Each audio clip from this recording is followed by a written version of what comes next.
Decrease ہو جاتا ہے، لو ہو جاتا ہے، کم ہو جاتا ہے، تو پھر گرم انرجی آپ کے اندر توڑ زیادہ آ جائے گا، حسد، بغض، لالچ، غصہ، اور جوڑ آپ کے اندر کم ہو جائے گا. ٹھیک ہے نا؟ آپ پھر کیا کریں گے؟ آپ فساد کریں گے، فساد کریں گے، آپ تباہیاں کریں گے، آپ توڑیں گے، آپ جوڑیں گے نہیں، توڑیں گے. پھر آپ کو جو نظر آئے گا، آپ کا دیکھنا، آپ کو دیکھنے میں بھی توڑ ہی نظر آئے گا. آپ کو نظر آئے گا یہ الگ الگ مخلوقات ہیں. کیوں؟ آپ جن ہیں نا، آپ آگ ہیں نا. جہاں بھی آپ کو کچھ جڑا ہوا نظر آئے گا اسے توڑیں گے. یہ ہے. تو اے عقل کے اندر تم جن ہو، تم ہو جن و انس. یہ تمہاری باڈی اور تمہیں آ رہے اندر، تمہیں آگ ڈرائیو کر رہی ہے. آگ کیسے پروڈیوس ہوتی ہے؟ وہ کیسے؟ رزق سے. تم لوگوں نے رزق کو غیر متوازن کر لیا. ساری بات ہی رزق کے اوپر آ کے ختم ہوتی ہے. کیوں؟ کیونکہ ذرا غور کرو، تمہیں بنایا کس سے گیا؟ تم ایک کیمسٹری کا فارمولا ہو. تمہیں ایلیمنٹس آف ارتھ، زمین کے عناصر سے وجود میں لایا گیا ہے. زمین کے عناصر کیا ہیں؟ کیمیکلز. تو تم کیا ہو؟ کیمسٹری کا ایک فارمولا ہو، کیمیکلز کا مرکب ہو. اب اگر ان کیمیکلز کا معیار، ان کی مقدار اوپر نیچے ہو جائے گی تو کسی کیمیا دان سے پوچھو، کسی کیمسٹری کے اسٹوڈنٹ سے پوچھو، لیب کے اندر، لیبارٹری کے اندر اگر کوئی عنصر کم یا زیادہ ہو جاتا تو نتیجہ کیا نکلتا ہے؟ اگر جو گرم عناصر ہیں وہ زیادہ ہو جائیں تو وہ بلاسٹ ہو جاتا ہے، تباہی، ڈسٹرکشن پیدا ہوتی ہے، ڈسٹرکشن ہوتی ہے. اور اگر جو یعنی کہ ٹھنڈے ایلیمنٹس ہیں، اگر وہ ان کی کثرت ہو جائے، وہ زیادہ ہو جائیں تو چیز بالکل ہی بیڑا غرق ہو جاتا ہے، اس کا بالکل ٹھنڈی پڑ جاتی ہے. ٹھیک ہے؟ یہ وہ لوگ جو پڑھے لکھے، جو اپنے آپ کو کہلواتے ہیں یونیورسٹیوں کے، جن کے پاس علم ہے، یا جو سائنٹسٹ ہیں، یا جو کیمسٹ ہیں، جو فزسٹ ہیں، ان کو بہت آسانی سے، جو میتھمیٹکس ہیں، ان کو میری بات بہت آسانی سے سمجھ میں آئے گی. ٹھیک ہے؟ بہت آسانی سے سمجھ میں آئے گی. آپ جو ہیں، آپ ایک کیمسٹری کا فارمولا ہیں. آپ جب کیمسٹری کا فارمولا ہیں تو ظاہری بات ہے آپ تب ہی ایک بہترین فارمولا ہو سکتے ہیں، بہترین مخلوق ہو سکتے ہیں، آپ سے بہتری کی امید رکھی جا سکتی ہے جب آپ کی باڈی متوازن عناصر سے وجود میں آئی ہو. ہر عنصر اتنا ہی ہو جتنی اس کی ضرورت ہے. اور وہ کس کو علم ہے؟ وہ آپ کے خالق کو علم ہے. اس کو پتا ہے اس نے آپ کو کن کن عناصر سے اور ان کی کتنی مقدار و معیار کا استعمال، کیسے معیار کا استعمال کیا. لہذا جب تک آپ یعنی کہ خالق کے انڈر رہو گے، آپ اپنے جسم میں وہی عناصر ڈالو گے، اتنے ہی ڈالو گے، ویسے ہی ڈالو گے جو خالق نے طے کر دیے، جو خالق کے فراہم کردہ ہیں، تو آپ بالکل پرفیکٹ رہو گے. خالق کون ہے؟ خالق یہ کائنات، نیچر. اگر آپ اپنے آپ کو نیچر کے آگے سرنڈر کرتے ہو، ٹھیک ہے نا، آپ ہر لمحے کیمیکلز اپنے جسم میں ڈال رہے ہو، ہر لمحے اگر آپ اپنے آپ کو نیچر کے آگے سرنڈر کرتے ہو، نیچر جو آپ کو کھانے کو فراہم کرے گی اس کے اندر متوازن انرجی ہوگی، متوازن عناصر ہوں گے، یعنی انرجی عناصر کی فارم میں موجود ہوگی، متوازن، اتنی ہی ٹھنڈی جتنی ضرورت ہے، اتنی گرم جتنی ضرورت ہے، نہ کم نہ زیادہ، بیلنس، متوازن. تو ایسے میں جب وہ جو ہے وہ انرجی جو کہ مادے کی صورت میں ہے، عناصر کی صورت میں، وہ عناصر آپ کی جب باڈی میں آ کر جسم بنے گا اور بیچ میں انرجی جو ہے وہ پروڈیوس ہوگی، بیلنس انرجی، تو آپ کی سوچیں، ظاہری بات ہے، ٹھنڈی انرجی متوازن، گرم انرجی متوازن، یعنی ٹھنڈی اتنی جتنی ضرورت ہے، گرم اتنی جتنی ضرورت ہے. دونوں جب آپ کی باڈی کے اندر ملتی ہیں، جڑتی ہیں، دونوں اپنی اپنی صلاحیتوں کا استعمال کرتی ہیں، تو پھر کیا جو سوچیں گے متوازن سوچیں، متوازن فکریں، آپ کے اعمال متوازن، آپ ہر لحاظ سے متوازن ہوں گے. آپ میں کسی قسم کی فحاشی نہیں ہوگی، کسی قسم کی کوئی آپ کے اندر توڑ ہوگا نہیں، آپ کے اندر صرف جوڑ ہوگا. آپ پھر اصلاح کریں گے. آپ کو پھر آپ دیکھیں گے کہیں توڑ تو نہیں ہے، آپ کو پھر جہاں توڑ ہے وہ نظر آئے گا، آپ پھر جوڑیں گے، وہاں اصلاح کریں گے. لیکن اگر آپ کے اندر یہ جو انرجی ہے، اس کا توازن بگڑ جاتا ہے تو پھر کیا ہوگا؟ یا تو آپ بالکل ٹھنڈے بن جائیں گے، صوفی بن جائیں گے، جسے کہتے ہیں بالکل یہ بڑا یہ اللہ لوگ ہے. اللہ لوگ نہیں ہے، یہ کیمسٹری کا وہ فارمولا جو بالکل ہی ٹھنڈا پڑ گیا، تباہ، بیکار ہو گیا، کسی کام کا نہیں رہا، الکلی زیادہ ہوگی اس میں. ٹھیک ہے نا؟ صوفی بن جائیں گے، ملنگ بن جائیں گے. تو یا پھر آپ کیا ہوں گے؟ یعنی اگر ٹھنڈی انرجی ہاتھ سے زیادہ ہو جائے گی، بالکل ملنگ بن جائیں گے. اور اگر گرم انرجی زیادہ ہو جائے گی تو پھر آپ توڑیں گے، آپ کے اندر اشتعال ہوگا، تیش ہوگی، چالاکیاں ہوں گی، مکاریاں ہوں گی. جو شخص اپنی زبان سے یہ کہے کہ میں بہت بڑا چالاک ہوں، میں بہت بڑا مکار ہوں، یا مجھے چالاکیاں آتی ہیں، وہ تو اپنی زبان سے دعویٰ کر رہا ہے، اعلان کر رہا ہے میں جن ہوں، وہ دعویٰ کر رہا ہے میں مفسد ہوں. مومن تو یہ کہہ ہی نہیں سکتا، مومن کے اندر چالاکی ہو ہی نہیں سکتی. جی، مومن ہو اور اس کے اندر چالاکی ہو، سوال ہی پیدا نہیں ہوتا. مومن جو اندر سے ہوتا ہے وہی باہر سے ہوتا ہے. اندر کچھ اور باہر کچھ اور ہو، اسے کہتے ہیں منافق، جسے آپ آسان الفاظ میں کہتے ہیں بڑا چلاک ہے، مکار ہے، ٹھیک ہے جی۔ تو بہرحال اگر آپ کے باڈی کے اندر غیر متوازن انرجی ہے، غیر متوازن، یہ آپ کا رزق غیر متوازن ہے، مصنوعی رزق ہے، مین میڈ ہے، انسان کا بنایا ہوا، تو ظاہری بات ہے پھر آپ کی جسم کے اندر انرجی کا توازن بگڑ جائے گا۔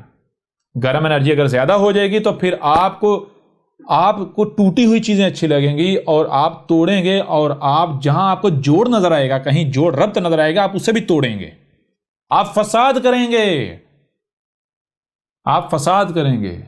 جن و انس فساد کرتے ہیں، ٹھیک ہے۔ جن و انس جو ہے یہ شر ہیں، ان سے شر کی امید رکھی جا سکتی، خیر کی نہیں۔ جن و انس جو ہیں وہ کہتے ہیں، جن و انس کہتے ہیں کہ اللہ نے یہ کر دیا، اللہ نے وہ کر دیا، اللہ بیماریاں دیتا ہے، اللہ طوفان لاتا ہے، اللہ زلزلے لاتا ہے۔ گدھے کے بچوں، اللہ کیوں کرے گا ایسا؟ اللہ کے لیے تو الحمد ہے، یہ سارے کرتوت تمہارے ہیں۔ تو یہ بہرحال یہ چیزیں جب تمہیں صرف سننے کے لیے کان اور دیکھنے کے لیے آنکھیں نہیں دیں، بلکہ جو سنائی اور دکھائی اسے سمجھنے کی صلاحیت بھی دی گئی ہے، تو تم سنتے تو آ رہے ہو جی، اللہ نے خلق کیا ہے، اللہ نے بنایا ہے جنہوں نے انسانوں کی اکثریت کو جہنم کے لیے، سنتے اور دیکھتے تو آ رہے ہو، کیا سمجھا آج تک؟ چلو وہ تو تم سنتے تو آ رہے ہو، سن لیا، اب اور ایک کام کرو، اور کیا کرو، تمہیں سننے کی صلاحیت، صرف سننے اور دیکھنے کی بلکہ جو سنائی اور دکھائی رہے اسے سمجھنے کی صلاحیت دی، تم سمجھو بھی اس بات کو۔ جب تم سمجھو گے تو تمہارے سامنے وہ آئے گا جو طے شدہ ہے، پتہ چل جائے گا کس نے کیا، اللہ نے کیا ہے، تم نے خود کیا ہے۔ تو جب تم تحقیق کرو گے تو تم یہ کہنے پر مجبور ہو جاؤ گے زارانا لی جہنم کثیرا، ہم نے کیا، اللہ نے نہیں کیا، ہم نے یعنی انسانوں نے کیا، انسان کر رہے ہیں۔ یہ ہے لہم قلوب لا یفقہون بہا، لہم، اور یہ جو اس وقت موجود ہیں، اے مسلمانوں مسلمانوں تم اور دنیا میں جتنے لوگ ہیں، کیا تمہارے سینوں میں دل نہیں رکھے کہ تم ان سے سمجھ رہے ہو؟ نہیں سمجھ رہے۔ لا یفقہون بہا، تم ان سے نہیں سمجھ رہے۔ اگر تم دل کو اس مقصد کے لیے استعمال نہیں کر رہے کہ دل سے سمجھا جائے، ٹھیک ہے نا، تو پھر تمہارے سینے میں دل کا فائدہ کیا؟ محض خون کا پمپ کرنا، وہ تو جانوروں کے سینے میں بھی پمپ کر رہا ہے، پھر تم میں اور ان جانوروں میں فائدہ کیا، فرق کیا رہ گیا؟ تم میں اور ان میں فرق کیا رہ گیا؟ بہرحال آگے تھوڑا بڑھتے، وَلَهُمْ عَيُونٌ، اور کیا تمہیں آنکھیں نہیں دیں؟ آنکھیں ہیں نا، ہیں آنکھیں یا نہیں؟ تو ان آنکھوں سے دیکھو نا۔ لا یبصرون بہا، اور تم نہیں دیکھ رہے ان سے جی؟ نہیں، آج تو تمہیں دکھایا جا رہا ہے، دکھایا جا رہا ہے، کیوں نہیں دیکھ رہے؟ وَلَهُمْ آذَانٌ، اور تم کو کان نہیں دیے گئے؟ دیے گئے یا نہیں دیے گئے؟ دیے گئے نا۔ لا یسمعون بہا، اور نہیں سن رہے ان کے ساتھ، آج تمہیں سنایا جا رہا ہے، دکھایا جا رہا ہے، سمجھایا جا رہا ہے، تو کیوں نہیں آج سن رہے؟ کیوں نہیں آج دیکھ رہے؟ کیوں نہیں آج سمجھ رہے؟ پہلے تو تم سنے، تمہارے آباء و اجداد کہتے ہیں جی اللہ یہ کرتا ہے، اللہ وہ کرتا ہے، تم سن کے مان لیتے رہے، اپنے آباء و اجداد کی تو باتیں سنتے ہو جی، اللہ نے جنوں اور انسانوں کی اکثریت کو جہنم کے لیے پیدا کیا، یہ بات تو سنتے آئے ہو۔ جب وہ سنتے آئے ہو تو آج تمہارے کانوں کو موت پڑ گئی، فلٹر کیوں لگ گئے؟ آج یہ جو کہا جا رہا ہے یہ بھی تو سنو نا، یہ جو آج تمہیں دکھایا جا رہا ہے دیکھو نا۔ آج کیوں کان اور آنکھیں بند کر لیں؟ کیوں بند کر لیں؟ کیا تمہیں کان سننے کے لیے نہیں دیے تھے، آنکھیں دیکھنے کے لیے نہیں دی تھی؟ تو آج کیوں سن اور دیکھ نہیں رہے؟ کیا آج تمہیں سنایا اور دکھایا نہیں جا رہا؟ یہ تمہارے ساتھ کون کلام کر رہا ہے؟ تمہارا رب کلام کر رہا ہے، ہم تم سے کلام کر رہے ہیں۔ لا یسمعون بہا، نہیں سن ان کے ساتھ۔ اولئک کالانعام، یہی ہیں وہ لوگ جو بالکل کن کی طرح ہیں؟ ان جانوروں کی طرح ہیں جن کے گلوں میں پٹے پڑے ہوئے ہوتے ہیں۔ کالانعام، وہ جانور، وہ جاندار جو پالتو ہوتے ہیں، جنگلی جانور نہیں یا دوسرے آزاد نہیں، جو پالتو ہوتے ہیں، پالتو، ٹھیک ہے جی، پالتو جانور جیسے کتا ہے، بکری ہے، گائے ہے، بھینس ہے۔ اچھا پھر آگے کیا ہے؟ بل، نہیں، ان کو تو ان کی طرح کہنا ان جانوروں کی توہین ہے، ان جانوروں کی توہین۔ اور یہاں ایک اور بات ذہن میں رکھیے، یہاں آج تک کہتا ہے جی، یہ جو لوگ اعتراض اٹھاتے ہیں، لوگ کہتے ہیں جی دیکھو قرآن میں اللہ نے کہا ہے کہ یہ لوگ جانوروں سے بھی بد تاریں، اس کا مطلب یہ کہ اللہ کہہ رہا ہے جانور بد تاریں۔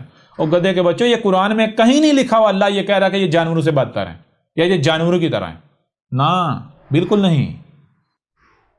یہاں کہا کل انامی، بالکل ان جانوروں کی طرح ہیں جن کے گلوں میں پٹے پڑے ہوئے ہیں۔ کیوں؟ جس جانور کے گلے میں پٹا ہوتا ہے وہ کسی دوسری طرف جا سکتا ہے؟ وہ آزاد ہوتا ہے یا وہ غلام ہوتا ہے؟ وہ غلام ہوتا ہے، وہ اپنی مرضی نہیں کر سکتا۔ یعنی کہ جس نے اس کے گلے میں پٹا ڈالا ہوتا ہے، جس کا پٹا اس کے گلے میں ہوتا ہے، وہ اسی کے پیچھے پیچھے چلتا ہے، ادھر ادھر نہیں جا سکتا۔ ٹھیک ہے؟ تو ان لوگوں کا معاملہ ان جانوروں کی طرح ہے، وہ جانور جو پالتو ہوتے ہیں۔ اس طرح یہ لوگ جو ہیں یہ اپنے ملاٹوں کے پالتو ہیں، پالتو کتے، پالتو بھیڑیں، پالتو بکریاں، پالتو بھینسیں ہیں یہ۔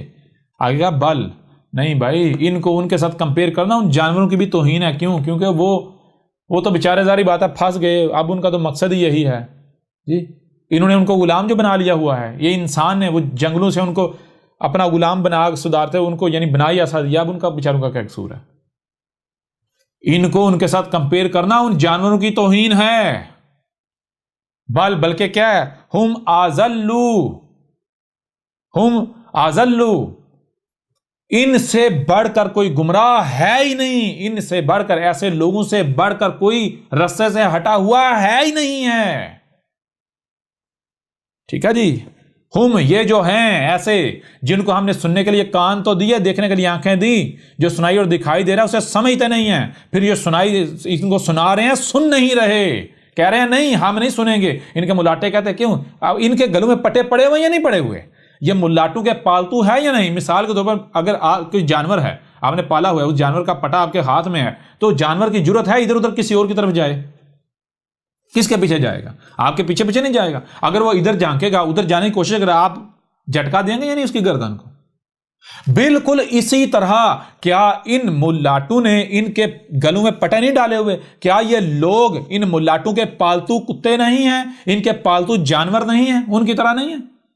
ان کے پٹے ان ملاٹوں کے ہاتھوں میں نہیں ہیں؟ ان کی سنگلیاں، ان کے رسے، ان کے ملاٹے کیا کہتے ہیں؟ نہ، ہمارے پیچھے چل، ہمارے پیچھے پیچھے چلنا ہے، اس کی طرف نہ دیکھنا، اس کی نہ سننا۔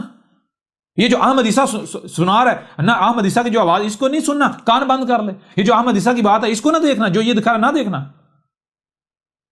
اور کل انعام کون ہوتے ہیں؟ بتاؤ ذرا، کل انعام اور کون ہوتے ہیں؟ اب کیا کرو گے؟ کہاں جاؤ گے؟ اولئک کل انعام، کیا تم لوگ وہی نہیں کہہ رہے؟ یہ تمہارے ملاٹے نہیں کہتے نہ اس کی نہ سننا، اس کو وہ نہ دیکھنا؟ اب تو کہتا ہے سارے فرقوں کی سنو، لیکن احمد عیسیٰ کی نہیں سننا، احمد عیسیٰ کی بات نہیں سننا۔ اور یہ تم لوگ کیا کرے اپنے ملاٹوں کے پیچھے؟ اب بتاؤ ذرا، یہ قرآن میں کن کا ذکر ہے؟ اور دوسری طرف یہ آیت آج بیان ہو رہی ہے، آج سے پہلے یہ آیت بیان ہوئی نہیں ہوئی؟ کس نے کی؟ احمد عیسیٰ نے۔ اور یہ احمد عیسیٰ کی یہی تو ساری دعوت ہے۔ یہ آیت کس کا ذکر ہے؟ کس کی تاریخ ہے؟ اب بتاؤ ذرا۔ بہرحال اولئک کل انعام بل ہم اضل، اور ان کو ان جانوروں کے ساتھ کمپیئر کرنا ان جانوروں کی توہین ہے۔ کیوں؟ وہ تو بیچارے مجبور ہیں، ٹھیک ہے، لیکن یہ ان کے پاس تو عقل تو ہے نا، کیا ان کو عقل نہیں دی؟ ان کو اختیار نہیں دیا؟ وہ جانور تو اختیار لیس ہے نا، وہ ان کے محتاج ہیں۔ لیکن کیا تم محتاج ہو؟ کیا ملاٹوں نے تمہارے گلوں میں پٹے ڈال لیے، تمہیں اپنا قیدی بنایا ہوا ہے، اپنا غلام بنایا ہوا ہے؟ کیا تمہیں ہم نے اختیار نہیں دیا کہ تم پٹا اتار کا پھینک دو؟ اختیار دیا ہوا یا نہیں؟ اس کے باوجود اگر تم اپنے پٹے نہیں اتارتے، ملاٹوں کے ڈالے ہوئے، اپنے اماموں کے، اپنے بڑوں کے، جن کے پیچھے تم اندھوں کی طرح چل رہے ہو، ان کے پٹے اپنے گلوں سے نہیں اتارتے، تو پھر بتاؤ ذرا، تم سے بڑھ کر کوئی گمراہ ہے، رستے سے ہٹا ہوا ہے؟ بل ہم اضل، بلکہ یہ کیا ہے؟ ان سے بڑھ کر کوئی گمراہ ہے ہی نہیں۔ اضل ہے، اس سے بڑھ کر کوئی گمراہی ہو سکتی ہے؟ اس سے بڑھ کر کوئی رستے سے ہٹا ہوا ہونا ہو سکتا ہے؟ تو جو اس طرح یعنی کہ جس ایکسٹریم رستے سے گمراہی کی ایکسٹریم ہے، یہ گمراہی کی ایکسٹریم ہے یہ. جب یہ گمراہی کی ایکسٹریم ہے, گمراہی کی انتہا ہے, تو پھر آپ خود بتائیں ایسے لوگوں کو ہدایت مل سکتی ہے؟ ایسے لوگ ہدایت پا سکتے ہیں؟ ہدایت تو تب ملے گی نا جب بات سنیں گے, سمجھیں گے. تو جب سننی ہی نہیں, سمجھنی ہی نہیں, تو ہدایت کیسے ملے گی؟ حق سمجھ کیسے آئے گا؟ جو لوگ یہ کہتے ہیں نہ بھائی اس کی بات نہ سننا ایمان خراب ہو جائے گا, نہ بھائی اس کی بات نہ سننا شکوک پیدا ہو جائیں گے, نہ بھائی اس کی بات نہ سننا مرتد ہو جاؤ گے, یہ اسلام سے پھر جاؤ گے. جو یہ کہتا ہے کہ تحقیق کرنے سے بندہ گمراہ ہو جاتا ہے, کیا اس سے بڑا کوئی بے وقوف کوئی ہو سکتا ہے؟ وہ تحقیق کرنے سے چیزیں سمجھ میں آتی ہیں یا پھر بندہ گمراہ ہوتا ہے؟ جی, اگر ایک مشین ہے, کوئی گاڑی ہے, اس کے بارے میں آپ کے پاس علم نہیں ہے, آپ کہتے ہیں نہیں میرے پاس علم ہے, میں اس گاڑی کے بارے میں سارا کچھ جانتا ہوں, میرے پاس علم ہے, آپ کو کہا جاتا ہے بتاؤ, اس کے بارے میں سوالات کیے تھے, آپ کے پاس کوئی جواب نہیں, تو آپ کو کہا جاتا ہے بھائی آپ کے لیے بہتر یہ ہے پہلے تحقیق کر لو. یعنی گاڑی میں تحقیق کر لو, گاڑی کو دیکھو, گاڑی کی ریزننگ کرو, سوچ وچار کرو, اس میں دیکھو کیا ہے, کیسے فنکشن ہوتے ہیں. آپ کہتے ہیں نا میں اگر تحقیق کروں گا میں گمراہ ہو جاؤں گا, تو آپ سے بڑا کوئی بیوقوف ہے کوئی؟ آپ تحقیق سے کیوں ڈرتے ہیں؟ آپ تحقیق سے اس لیے ڈرتے ہیں کہیں ہمارے آباء و اجداد غلط ثابت نہ ہو جائیں. وہ گدھے کے بچوں, تمہارے آباء و اجداد غلط ثابت ہو جائیں گے, تمہارے آباء و اجداد اگر غلط ثابت ہو جائیں گے تو کیا ان کو, مجھے یہ بتاؤ کہ ان کو یہ حق دیا گیا کہ نہیں بھائی تمہارے ہی پیچھے چلنا ہے؟ ان کے بعد یہ اتھارٹیز کی آنکھیں بند کر کے ان کے پیچھے چلا جائے, یا پھر اگر غلط ثابت ہو جائیں تو ان کو ترک کر دو. کوئی خوف کھانے کی ضرورت ہے اگر وہ غلط ثابت ہو جائیں؟ تمہیں تو خوش ہونا چاہیے کہ ہم ابراہیم کی مثل بنیں. جیسے ابراہیم نے, اس کے آباء و اجداد غلط ثابت ہوئے تو اس نے اس دین کو ٹھوکر مار دی, جوتے کی نوک پر رکھا, اور جو حق ہے اس کی طرف لپکا. تمہیں تو خوش ہونا چاہیے کرنے, تو تمہیں خوف لاحق ہے. اگر تمہارے آباء و اجداد غلط ثابت ہو جاتے ہیں تو تمہیں تو خوش ہونا چاہیے, چلو اچھا ہے ہم بچ گئے گمراہی سے. گمراہی کے پیچھے تو نہیں چلنا, گمراہوں کے پیچھے تو نہیں چلنا. لیکن یہاں ہے معاملہ بالکل الٹا ہے, بالکل غور نہیں کرتے. اولئک ھم الغافلون, یہی تو ہیں. یہ کون سے لوگ؟ یہ وہ والے جو آج اس وقت دنیا آپ دیکھ رہے ہیں, یہ خود کو مسلمان کر رہے ہیں, غفلت میں ڈوبے ہیں, غفلت میں پڑے ہوئے ہیں, کوئی فکر ہی نہیں ہے ان کو, کوئی فکر نہیں, کوئی احساس نہیں, کچھ بھی نہیں.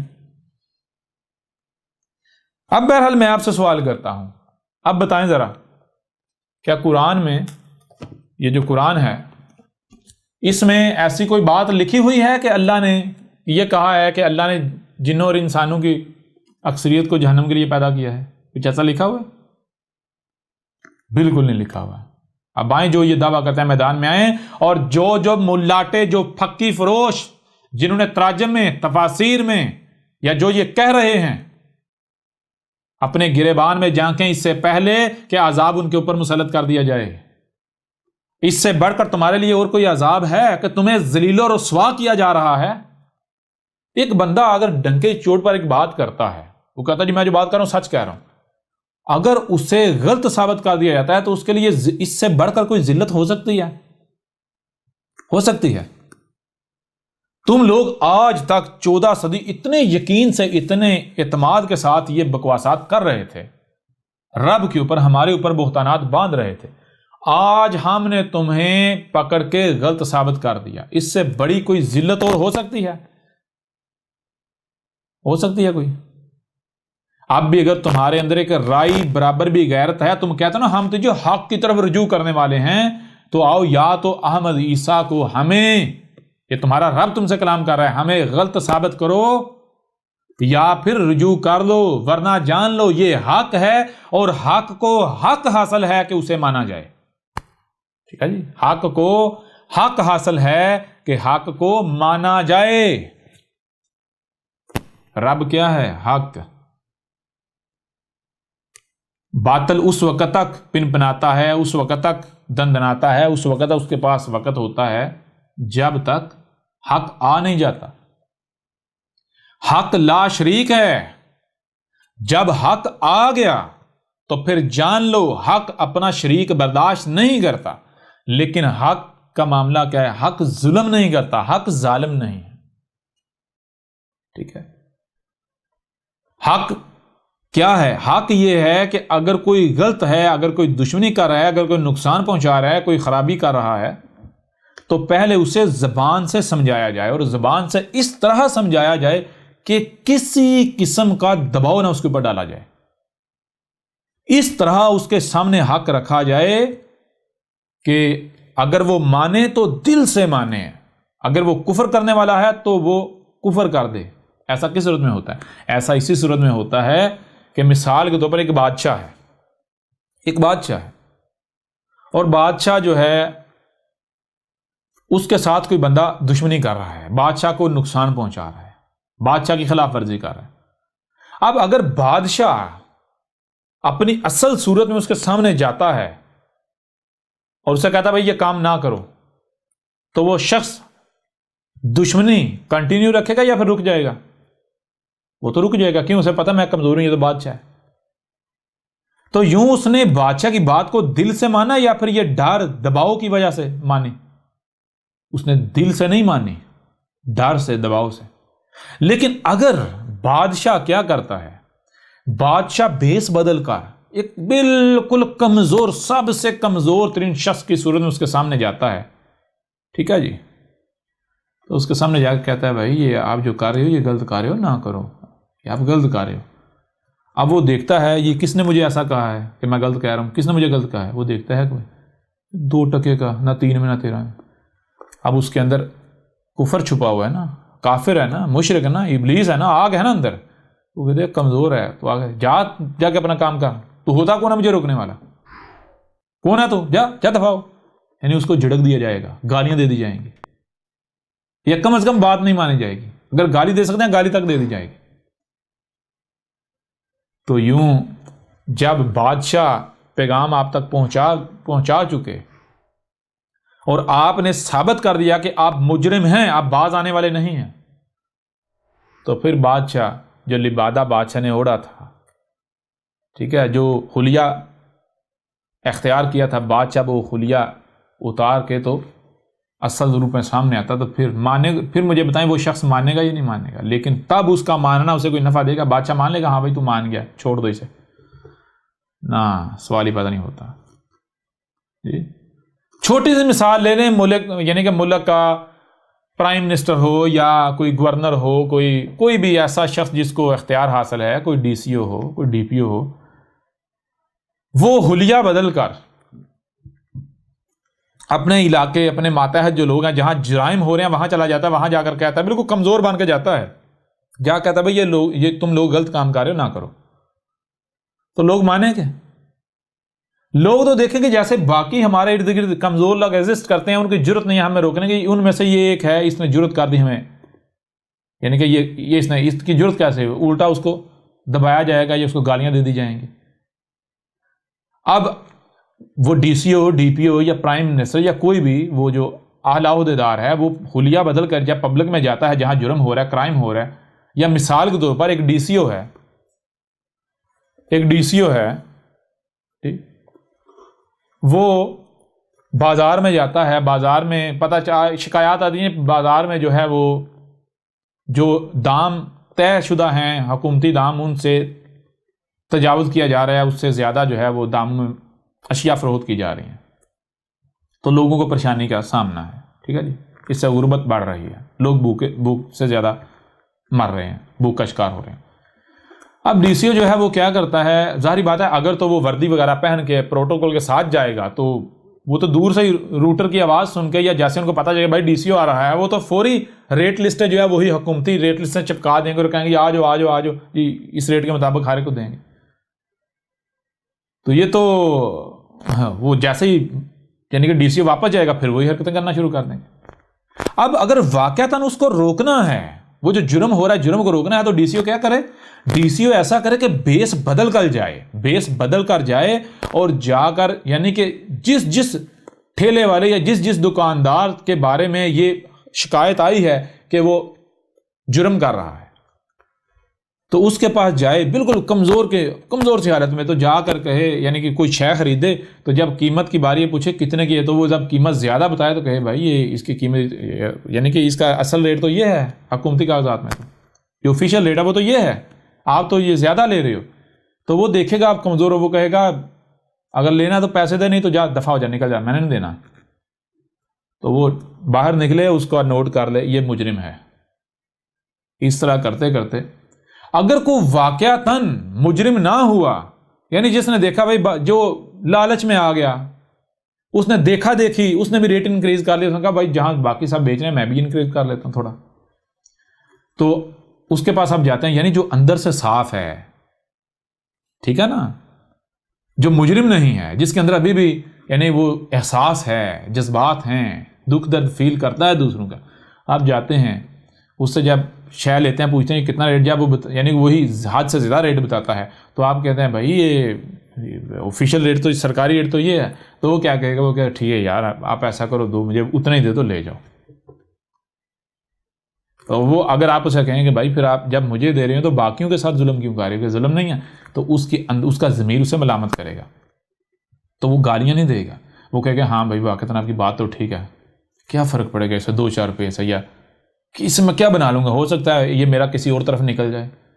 یعنی اس کو اندر یہ چیزیں آنا شروع ہو جائیں گی کہ جب میں یہ حرام کما رہا ہوں یا غلط طریقے سے پیسہ اکٹھا کر رہا ہوں یا لوگوں کا حق کھا رہا ہوں، تو کل ہو جائے میرا بچہ اس کا ایکسیڈنٹ ہو جائے، کچھ بھی ہو جائے، یہ کوئی بیماری آ جائے، کوئی آفت آ جائے، اور یہ جو میں نے اکٹھا کیا ہے اس کے ساتھ جو میری محنت کمائی وہ بھی چلی جائے، ڈوب جائے۔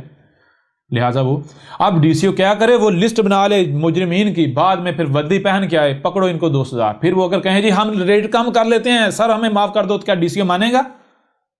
کبھی بھی نہ مانے گا۔ بالکل اسی طرح آج تمہارے اوپر حق کھول کھول کر واضح کیا جا رہا ہے، حق کو حق حاصل ہے کہ حق کو مانا جائے، لیکن حق کیا ہے؟ حق ہے، حق ظالم نہیں ہے۔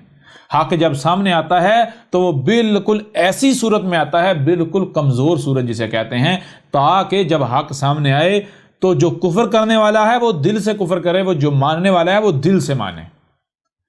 یوں جب فرق ہو جائے، مجرمین واضح ہو جائیں، تو بعد میں پھر چونکہ حق کو حق حاصل ہے، پھر حق کے پاس صرف زبان ہی تو نہیں ہے نا، حق کیا ہے؟ حق پرفیکشن کیا ہے؟ حق کیا ہے؟ حق صرف زبان نہیں، وجود میں ہاتھ بھی ہیں، تو پھر ہاتھ حرکت میں آتے ہیں، لاتیں حرکت میں آتی ہیں۔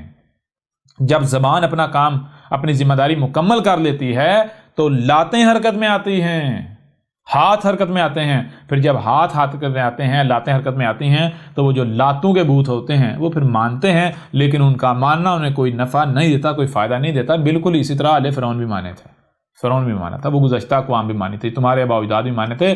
لہٰذا اے ملاٹو، اے مجرمین، آج تمہارے پاس آخری موقع ہے، جان لو یہ۔ اگر تم یہ سوچ رہے ہو، تمہارا گمان یہ ہے کہ یہ آج 4 دن چیخے گا، چلائے گا، اس کے بعد چپ کر جائے گا یا قتل ہو جائے گا، مر کھپ جائے گا، ہماری دکانداریاں ایسے ہی چلتی رہیں گی، تو جان لو یہ تمہارا زن ہے، زن کی اتباع کر رہے ہو۔ اگر کسی کے اندر رائی برابر بھی عقل ہے نا، تو صرف اتنا غور کر لے، اتنا غور کر لے کہ ایک لمحے کے لیے مان لیں کہ جس عذاب سے احمد عیسیٰ متنبہ کر رہا ہے، ایک لمحے کے لیے مان لیا جائے وہ عذاب نہیں آئے گا، دنیا سے ہی چلتی رہے گی۔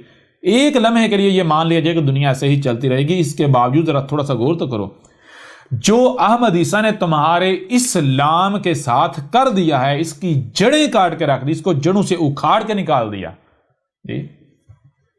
اگر دنیا ایسے ہی چلتی رہتی ہے، 8 10 20 سال بعد، 30 سال بعد تمہارے اسلام کے ساتھ کیا ہوگا؟ یہ کہاں پر کھڑا ہوگا جی؟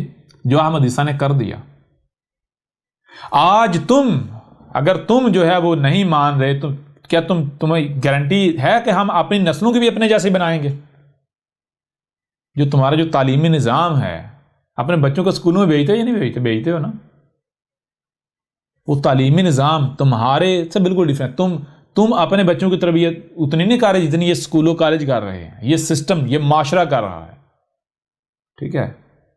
جو عیسائیت سی ایک وقت تھا، عیسائیت بھی تمہاری طرح متشددی، عیسائیت بھی سمجھتی، عیسائیت جب حق سامنے آتا تھا تو عیسائیت جو ہے وہ بھی آگے سے یہی حرکتیں کرتی جو تم کر رہے ہو، لیکن کیا عیسائیت بچی؟ نہیں بچی، ٹھیک ہے؟ جب عیسائیت نہیں بچی، اور اگر بالفرض مان لیے دنیا سے ہی چلے، تو کیا تمہارا بچے گا اتنا تو عیسائیت کے ساتھ نہیں ہوا جتنا تمہارے ساتھ ہو گیا، تمہارے اسلام کے ساتھ احمد عیسیٰ نے کر دیا ہے۔ یعنی اگر تم غور فکر کرنے والے ہو، عقل والے ہو، تو تمہیں تو چونک جانا چاہیے بھائی۔ آج اگر ہم احمد عیسیٰ کی مخالفت کر کے، اس کے ساتھ دشمنی کر کے اگر تھوڑی موج مستی کر بھی لیتے ہیں، اور اگر دنیا ایسے چلتی رہتی ہے جس عذاب سے متنبع کر رہا ہے وہ نہیں بھی آتا، تو کل کو دنیا ہمیں جوتے مارے گی، تاریخ ہمیں جوتے مارے گی، ہماری اولادیں ہیں، ہماری نسلیں جو ہیں وہ منہ دکھانے کے قابل نہیں رہیں گی۔ ٹھیک ہے نا، وہ منہ دکھانے کے قابل نہیں رہیں گی۔ تمہیں تو یہ فکر لاحق ہونی چاہیے۔ پھر حقیقت حق ہے، حق یہ ہے کہ اگر تم تھوڑا سا بھی غور کر لو، پہلی بات یہ ہے کہ یہ جو آج تمہارے سامنے آیا ہے، کیا یہ حق نہیں ہے؟ دنیا کی کوئی طاقت باطل ثابت کر سکتی ہے؟ نہیں نہ کر سکتی، یہ حق ہے نا۔ جب یہ حق ہے تو پھر حق کیا ہے؟ حق اپنا شریک برداشت نہیں کرتا، حق لا شریک ہے۔ اب جب حق سامنے آ گیا ہے تو جان لو حق اپنے شریک کو برداشت نہیں کرے گا۔ اس وقت حق زبان سے وارننگ دے رہا ہے، زبان سے وارن کر رہا ہے، اور جب زبان اپنا کام مکمل کر لے گی تو پھر ڈنڈا چلے گا، پھر حق اپنا منوائے گا۔ حق کسے کہتے ہیں؟ حق کہتے ہیں، جیسے سائنسی زبان میں، یہ جو جدید جو تہذیب ہے اس کی زبان میں کہتے ہیں لا آف فزکس۔ ٹھیک ہے جی، لا آف فزکس، جیسے یہ جسے آپ کہتے ہیں کہ جو گریوٹی ہے، لا آف فزکس یا لاز آف نیچر، نیچر اپنے لاز کو منواتی ہے۔ ٹھیک ہے، تو یہ جو ہو رہا ہے یہ کیا ہے؟ یہ لا آف نیچر ہے۔ ٹھیک ہے جی، یہ لا آف نیچر ہے، یہ تمہیں ماننا پڑے گا۔ ٹھیک ہے، یہ لا آف فزکس ہے، یہ تمہیں ماننا پڑے گا۔ دیکھتے ہیں کیسے نہیں مانو گے۔ مانو گے لیکن اس طرح جیسے فرعون مانا تھا، جیسے تمہارے آباء و اجداد مانے تھے، اس طرح۔ لہذا اب یا تو احمد عیسیٰ کو غلط ثابت کرو، یا پھر تمہارے لیے خیر اسی میں ہے، ابھی بھی وقت ہے۔ جو تم لوگوں نے عہد کیا تھا، اقرار کیا تھا کہ جب تم میں ہمارا رسول آ جائے اور رسول کی تصدیق اس میں موجود ہو جو تمہارے دونوں ہاتھوں کے درمیان ہے، جس کے ساتھ تم انسانیت کے رہنمائی کے دعوے دار بنے ہوئے ہو، تو پھر تم نے کیا کرنا ہے؟ نہ صرف اسے تسلیم کرنا بلکہ اس کی نصرت کرنی ہے۔ اور اگر تم نصرت نہیں کرتے، نہیں مانتے، پھر جاتے ہو، تو پھر جان لو اللہ فقیر نہیں ہے، اللہ کا کوئی نقصان نہیں ہے، مارے تم جاؤ گے۔ ٹھیک ہے، تمہیں قرآن میں نبیین کہا گیا۔ نبیین اردو میں کیا کہتے ہیں؟ جو یہ بتاتے ہیں دنیا میں آنے کا مقصد کیا ہے، کیا کرنا ہے، کیا نہیں کرنا۔ ٹھیک ہے نا، تو تم نبی ہونے کے دعوے دار نہیں۔ اور ذرا غور کرو کہ جب تم لوگوں نے یہ فیلڈ اختیار کی تھی، جب تم نے کسی مدرسے میں داخلہ لیا تھا، جب بچپن میں تمہارے اندر یہ چیز آئی کہ میں جی لوگوں کی رہنمائی کروں گا، میں تو کیا تم نے یہ کہا تھا کہ ہم باطل کا ساتھ دیں گے؟ کیا اس وقت تم نے بار بار یہ اقرار نہیں کیا تھا کہ میں دین سیکھ کر حق کا ساتھ دوں گا؟ کیا ہر کوئی یہی اقرار نہیں کرتا تھا؟ ہر کوئی یہی نہیں کہتا تھا اپنی جوانی میں کہ میں تو دین سیکھ کر حق کا ساتھ دوں گا؟ تو آج حق آ گیا یا نہیں آ گیا؟ آج حق، ذرا غور کرو، جب مثال کے طور پر ذرا ماضی میں اپنے آپ کو لے جاؤ، جب تم نوجوان تھے، بچے تھے، اور تم سے کسی نے پوچھا کہ بیٹا کہاں جا رہے ہو، تو آپ کہتے میں جی مدرسے جا رہا ہوں۔ کیوں جا رہے ہو؟ جی دین سیکھنے۔ دین کیا؟ یہ حق سیکھنے۔ تو چھوڑو، دنیا کماؤ، یہ کرو، کوئی اور سیکھ لو، کیا تمہیں مدرسے میں ملے گا؟ مولوی بنو گے، اس سے زیادہ کیا کر لو گے؟ تو آگے سے کیا کہتے تھے؟ کیا آپ اقرار نہیں کرتے؟ نہیں بھائی، میں حق سیکھ کر حق کا ساتھ دوں گا۔ ٹھیک ہے، یہی آپ کا دعویٰ نہیں ہوتا تھا؟ یہی بار بار جب بھی کہیں بھی آپ کا اگر والد آپ سے پوچھا تھا بیٹا مدرسے میں پڑھ کے یا تم یہ دین سیکھ کر کیا کرو گے، تو کیا آپ کا یہ دعویٰ نہیں ہوتا تھا کہ میں حق کا ساتھ دوں گا، میں انسانیت کی رہنمائی کروں گا، اصل دین لوگوں کے اوپر واضح کروں گا؟ یہ دعویٰ تھا یا نہیں؟ بار بار یہ کسی کی طرف سے پوچھے جانے پر رب پوچھتا تھا تم سے، رب بار بار پوچھتا تھا کہ تم کیا کرو گے؟ نبی بن کر کیا کرو گے؟ انسانیت کی رہنمائی کے دعوے دار بن کے کیا کرو گے؟ تو بار بار تم یہ، یعنی کہ رب کیا؟ یہی جسے تمہیں حالات حالات ایسا کر دیتے ہیں، حالات ویسا کر دیتے ہیں. تو جب تم سے کوئی بھی پوچھتا تھا تو کیا کہتے؟ کیا تم یہ نہیں کہتے تھے ہم حق کا ساتھ دیں گے؟ تو آج حق آ گیا، آج تم میں ہمارا رسول آ گیا. اور کیا ہمارے رسول کی کیا حق کی تصدیق اس میں موجود نہیں ہے جو تمہارے دونوں ہاتھوں کے درمیان ہے؟ یہ جو حاضر القرآن ہے اس میں تصدیق موجود نہیں ہے؟ جب اس میں تصدیق موجود ہے تو ذرا جانو، یاد کرو وہ جو تم نے اقرار کیا تھا، جو تم نے ہم سے عہد کیا تھا، آج تم اس عہد سے پھر کیوں رہے ہو؟ آؤ نا اب حق کا ساتھ دو، اب گواہی دو کہ ہاں اے لوگوں یہ حق ہے، مان لو ورنہ مارے جاؤ گے. آج تمہیں کیوں سانپ سونگھ گیا ہے؟ اور اگر تم نہیں مانتے، نہیں تصدیق کرتے، نہیں لوگوں کے اوپر واضح کرتے، نہیں تم حق کی نصرت کرتے، رسول کی نصرت نہیں کرتے، تو جان لو ہم تمہارے محتاج نہیں ہیں. اللہ فقیر نہیں ہے، اللہ فقیر نہیں ہے. عقل کے اندو مارے جاؤ گے، ہم تو تمہارے اوپر احسان کر رہے ہیں. یہ تو تم خود دعوے دار تھے ہم تو حق کا ساتھ دینے والے ہیں، ہم تو حق کا ساتھ دیں گے، ہم دین سیکھے حق کا ساتھ دیں گے، ہم حق کا ساتھ دیں گے، ہم تو حق کی طرف رجوع کرنے والے ہیں. لو آج حق آ گیا. اب اگر تم حق کا ساتھ نہیں دیتے، حق کی نصرت نہیں کرتے، تو جان لو نقصان حق کا نہیں ہے، نقصان تمہارا اپنا ہے. کیوں؟ کیونکہ حق کو حق حاصل ہے کہ حق کو مانا جائے. حق اپنا آپ منوا کے رہتا ہے، تم میں سے ہر ایک مانے گا، لیکن وہ ماننا تمہیں کوئی نفع نہیں دے گا. تم مانو گے لیکن وہ ماننا تمہیں نفع نہیں دے گا. لہذا آج تمہارے پاس آخری موقع ہے. ٹھیک ہے؟ یہ جتنے بھی پھکی فروش ہو، جتنے بھی ملاٹے ہو، جتنے بھی، اگر تم میں سے کوئی ایک بھی ایسا ہے جو یعنی کہ جو لوگوں کی ملامتوں سے ڈر رہا ہے، خوف کھا رہا ہے، یعنی کہ اس وجہ سے گواہی نہیں دے رہا کہ لوگ کیا کہیں گے، یہ ہو جائے گا، وہ ہو جائے گا، میرے پر زمین تنگ ہو جائے گی، یا پھر وہ یہاں تک کہ کوئی اس انتظار میں ہے کہ کوئی پہل کرے اور میں اس کے پیچھے گواہی دوں، اس کے پیچھے کھڑا ہو جاؤں، تو جان لو پھر بھی تم جرم کرو گے. تم تو خود کہتے ہو محمد ہمارا رسول ہے. اسی قرآن کو اٹھا کے دیکھو کیا اس میں کہا گیا. وہ عقل کے اندر لوگوں کی ملامتوں کی پرواہ نہیں کرو. اگر تم واقعتاً جانتے ہو، واقعتاً مانتے ہو کہ اللہ جو ہے وہ غنی ہے، اللہ کو کوئی نقصان نہیں پہنچا سکتا، اللہ سے بڑھ کر کوئی طاقتور نہیں ہے، تو پھر تم مجھے یہ بتاؤ کہ یہ حق کیا ہے؟ اللہ کا کام ہے یا نہیں؟ اللہ کی بات ہے یا نہیں؟ جب تم اللہ کے ساتھ کھڑے ہو جاؤ گے تو بے شک پوری دنیا ہی تمہارے خلاف کیوں نہ ہو جائے، کیا اللہ تمہیں نقصان پہنچنے دے گا؟ یہ احمد عیسیٰ تمہارے سامنے ہے. ذرا غور کرو جو کردار احمد عیسیٰ ادا کر رہا ہے. آج تک کسی کی جرت تھی یہ باتیں کرتا؟ جرت تھی کسی کی؟ کیوں جرت نہیں تھی؟ اس وجہ سے نہیں تھی، ہر کوئی ڈرتا تھا. یہ ملاٹے خود کہتے ہیں، خود مانتے ہیں اپنے نجی محفلوں میں، جب ان کے اوپر کوئی بات واضح کی جاتی ہے حق ہے تو ان سے پوچھا جاتا ہے بھئی آپ کیوں نہیں لوگوں کو بتاتے؟ تو کہتے ہیں بھئی اگر بتائیں گے تو لوگ قتل کر دیں گے، لوگ ماریں گے، لوگ ملامتیں کریں گے، اکثریت خلاف ہو جائے گی، زمین تنگ کر دیں گے، لہذا جی مسئلے سے کام لو، ایسے ہی چلتا رہنے. جی تو یہ تم کیا دعویٰ کرتے ہو؟ تم تو اپنے اس عمل سے یہ دعویٰ کرتے ہو کہ رب فقیر ہے. اور پھر دوسری بات، جب یہ اتنا مشکل ہے، اتنا مشکل تھا، اسی لوگوں کی ملامتوں، لوگوں کی تہمتوں، لوگوں کی گالیوں، لوگوں کی دشمنی، قتل، زیادہ سے زیادہ قتل ہو جاتا نا بندہ، اس سے بڑھ کر نہیں کچھ ہوتا. اس ڈر کی وجہ سے نہیں نا یہ کہہ رہے تھے، حق سامنے نہیں لا رہے تھے، حق کا ساتھ نہیں دے رہے تھے. اسی ڈر کی وجہ سے نا کہ اگر ہم حق کا سامنے دیں گے ہم قتل ہو جائیں گے. آج تک جو بات کرنے کی کسی کی جرت نہیں تھی، آج احمد عیسیٰ ڈنکی کی چوٹ پر کہہ رہا ہے. اس کے باوجود دنیا کی کوئی طاقت احمد عیسیٰ کو کوئی نقصان پہنچا پائی؟ اور جس کے ذرا غور کرو، اگر صرف انڈیا، پاکستان اور بنگلہ دیش کے مسلمان لے لیں، انڈیا، پاکستان، بنگلہ دیش، افغانستان کے مسلمان لے لیں، کتنے بنتے ہیں؟ 1 ارب سے زیادہ بنتے ہیں؟ 1 ارب کے قریب بنتے ہیں یا نہیں بنتے؟